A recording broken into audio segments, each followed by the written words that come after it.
नसतो. आता हे अशा प्रकारचं ऑलिम्पियाड म्हणा किंवा आपण म्हणतो खगोलशास्त्राचा विचार केला, ऑलिम्पियाड ही पुढची गोष्ट आहे. खगोलशास्त्रामुळे वेगवेगळ्या प्रकारची नवनवीन तंत्रज्ञान जन्माला आलं, विशेष करून GPS सारखा आपण बघतो, ज्याचा फायदा आज खूप मोठ्या प्रमाणात होतोय. तर अशा प्रकारचे वेगवेगळ्या प्रकारचे उपाय कसे आणखीन याच्यामधून आपल्याला विकसित करता येतील या माध्यमातून, ऑलिम्पियाडच्या माध्यमातून, किंवा आणखीन अशा प्रकारचं नवीन तंत्रज्ञान कुठलं विकसित करता येऊ शकेल का आपल्याला?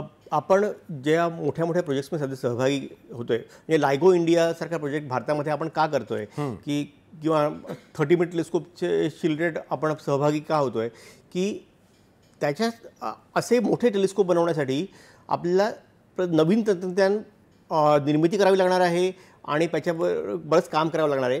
सो भारतीय कंपन्यांना ही करायची संधी मिळावी, म्हणजे टेलिस्कोपचे आरसे बनवताना ते आरसे किती स्मूथ असले पाहिजेत, त्याचे स्टँडर्ड्स आणि आपले कमर्शियल आरसे जे असतात त्याची स्टँडर्ड्स खूप वेगळी आहेत. सो त्यामुळे आपल्या भारतीय कंपन्यांना अशा स्मूथ आरशांवर काम करण्याची संधी मिळावी वगैरे वगैरे ह्या दृष्टीने आपण ह्याच्यात सहभागी होतोय. सो प्रत्येक नवीन प्रोजेक्ट आपल्याला नवीन तंत्रज्ञान देत असतो. त्याचबरोबर आपण अवकाशाची सॅटेलाइट्स बनवतो, तर सॅटेलाइट्समध्ये देखील प्रत्येक वेळी आपल्याला नवीन काहीतरी करायची संधी मिळते. आणि सॅटेलाइट्स पाठवताना तर कमीत कमी जागेत आणि कमीत कमी वजनामध्ये जास्तीत जास्त गोष्टी कशा बसवता येतील ह्याच्यावर आपलं सगळं काम चालू असतं. त्यातून नवीन टेक्नॉलॉजीचा विकास होत असतो. बरोबर. पंतप्रधान नरेंद्र मोदी आपल्या भाषणामध्ये असंही सांगितलं की एकंदरीतच मानवजातीचं कल्याण